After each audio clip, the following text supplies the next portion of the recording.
Olá, eu sou o Padre Júlio Lancelotti, da Pastoral de Rua, e vou responder as 24 perguntas. Padre, afinal, ser LGBT é pecado? Pecado é ser desumano. Você pode ser hétero, pode ser LGBT, pode ser trans e ser desumano. O que faz ter o pecado é ser desumano e destruir a vida. Há quem diga sobre LGBTs que Deus ama o pecador, mas abomina o pecado. O que diria para essas pessoas? Pois é, aí depende do que você considera o pecado.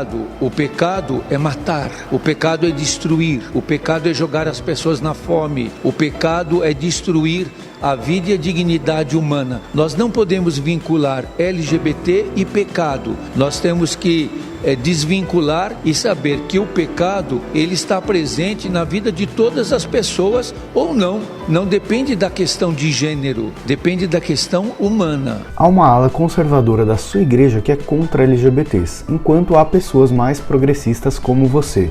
Como acha que isso vai se resolver?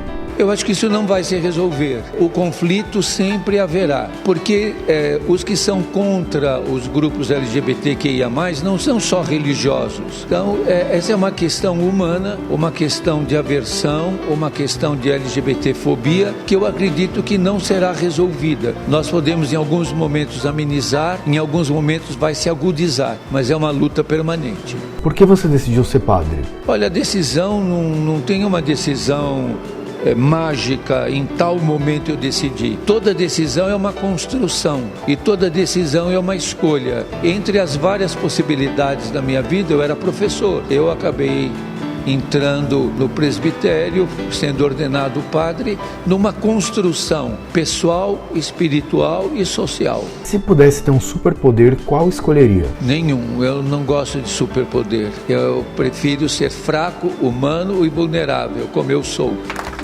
Não poder. O poder sempre faz mal para as pessoas. Se tivesse o WhatsApp de Deus, que mensagem de áudio mandaria para ele agora? Eu te amo muito, meu Senhor. Você teme críticas de religiosos conservadores em relação aos seus posicionamentos? Críticas nós temos sempre, não adianta temer, as críticas sempre haverão. As críticas destrutivas são aquelas que muitas vezes escondem alguma coisa que não está bem resolvida. Desde quando e por que decidiu se envolver com tantas causas que a igreja ignora ou discrimina? Eu acredito que a igreja não ignorou. Essa é uma questão que está muito presente e que muitas vezes é um tabu, muitas vezes está escondida, muitas vezes não está bem resolvida. E nós não podemos achar que nada que é humano não está presente dentro da vida da igreja. A igreja é multiclassista, a igreja tem suas questões de gênero, a igreja tem suas fobias e tem também o seu amor. Tem de tudo. Acha que existe algum risco de, por exemplo, ter ameaçado seu título de padre pelas ideias que defende? Olha, pode até acontecer, mas é preciso ter uma fundamentação muito clara. Se eu falei alguma heresia, se eu fui contra alguma autoridade da igreja ou contra a doutrina. O pluralismo também está sempre presente dentro da igreja. Por exemplo, pregar a LGBTfobia é desumano. O Vaticano ou alguma liderança católica já tentou te censurar ou te podar nos seus posicionamentos? Existem questões que podem me cobrar, que me perguntam. O que eu tenho tranquilo, que eu defendo sempre a vida das pessoas. E todas são filhos de Deus. Então ninguém pode negar isso. Jesus foi criticado porque defendeu as mulheres, porque defendeu a prostituta, porque defendeu os chamados pecadores, rejeitados e enjeitados. A grande surpresa é que Deus ama a todos, não rejeita ninguém. Curte alguma cantora? Quais suas divas pop? Uma cantora que sempre me provocaram muito porque eu a defendo é a Lady Gaga.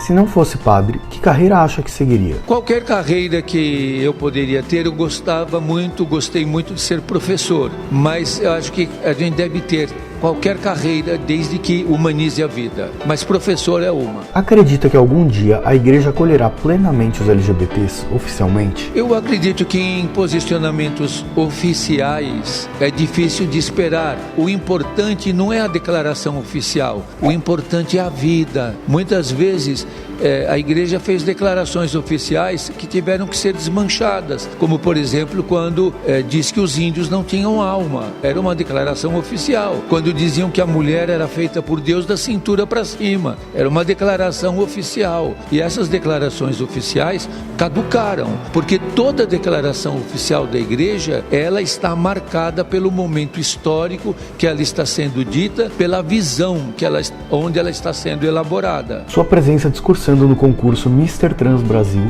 surpreendeu a muitos. Como foi participar e conhecer a realidade dos garotos? São todos muito amáveis, são todos lindos, são pessoas de uma pureza e de um coração cheio de doçura e maravilha. Eu fiquei muito encantado de conhecê-los e de dizer para eles: Deus ama todos vocês. Se não fosse católico, acha que seguiria qual outra religião? Olha, eu acredito que as religiões são meios, são instrumentos, elas não são fim em si mesmos. Você pode ter uma religião, ser muito religioso e muito desumano. Para mim o mais importante é ser humanizado, mais do que ter uma religião. A religião é um instrumento, é um meio que eu uso. Não é a finalidade da vida a religião. Ela pode tanto te levar a Deus como te levar a um ídolo. O que acha que Jesus diria sobre LGBTs? Meus irmãos queridos, minhas irmãs queridas, tenham coragem, não se deixem destruir. Eu amo vocês. Qual sua opinião sobre virgindade antes do casamento? Isso é uma questão de foro íntimo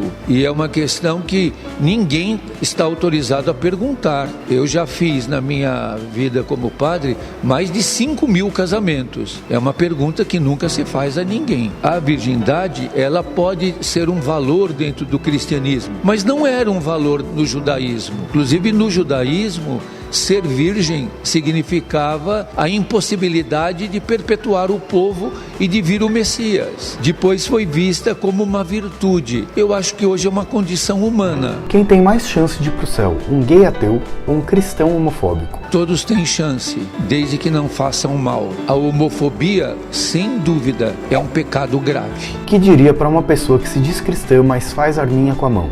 Eles deveriam de desmanchar a arminha na mão e na vida e ser uma mão que partilhe o pão, que afague o pobre, que chame o pequeno. É muito melhor. Fazer a arminha não leva a nada. O que acha que o governo poderia fazer para solucionar a questão da população de rua, em especial em lugares como Carcolândia, que parece que independente do governo não se encontra uma solução? Isso não se resolve dentro de um sistema capitalista neoliberal. Faz parte do capitalismo neoliberal o descarte, assim como o racismo faz parte do capitalismo neoliberal, assim como a LGBTfobia faz parte do capitalismo neoliberal. Então é preciso mudar esse sistema para que essas situações sejam transformadoras também. Papa Francisco já disse que ninguém deveria julgar se alguém é gay e a igreja deveria acolher. Ao mesmo tempo, a Santa Sé também já proibiu bênção a uniões gays. Não seria contraditório? A questão precisa ser colocada no devido lugar. Bênção você pode dar para quem você quiser. O que não há na Igreja Católica é o sacramento para pessoas de uniões homoafetivas. Então, como sacramento, não há. Mas ninguém precisa ter o sacramento para se amar. O sacramento, você adere a ele por uma questão de fé. Agora, uma coisa que é muito séria. Muita gente que recebe o sacramento, recebe de maneira inválida. Porque não é porque eles são LGBT, é porque eles não amam de verdade e não têm liberdade para amar. Porque a pessoa não está assumindo as condições de validade do sacramento. O pior não é abençoar um casal LGBT. O pior é abençoar armas, abençoar agências bancárias, abençoar exércitos. Isso que é pior, porque a bênção é bem dizer a Deus. As pessoas LGBT também são uma bênção de Deus. Hoje em dia, gays podem casar no civil. Acha que a igreja também devia abençoar essas uniões? O que eu penso é de que os casais LGBT podem ser muito felizes e se amarem muito sem a bênção da igreja. Não é a bênção da igreja que vai fazer que eles se amem ou não. Então, nesse sentido, que as pessoas tenham liberdade de viver o amor. Quem abençoa é Deus. Se te fizessem um convite para ser papa, aceitaria? Ser papa não é convite, é toda uma hierarquia, embora legalmente qualquer católico possa ser eleito papa, mesmo sem ser cardeal, hoje existe uma normativa e uma forma, porque a igreja não é uma democracia, a igreja é uma hierarquia. Maior parte das mensagens que eu recebo de LGBTs que não são aceitos pela família vem de famílias conservadoras e religiosas. Podemos dizer que o cristianismo é historicamente homofóbico? Não, eu acho que alguns cristãos são homofóbicos. Eu não diria que o cristianismo. Nunca você vai ler no Evangelho Jesus homofóbico. Você não vai ver. Então não dá para eu dizer o cristianismo em si ele é homofóbico. Eu poderia dizer alguns cristãos deteriorando o cristianismo são homofóbicos. O que você diria para essas famílias que não aceitam seus filhos por serem LGBTs usando religião como desculpa? Eles estão extremamente equivocados. A religião sempre é para acolher e amar, nunca para condenar e excluir. Revejam as suas posições, sejam amáveis. O seu filho, a sua filha, são frutos do amor.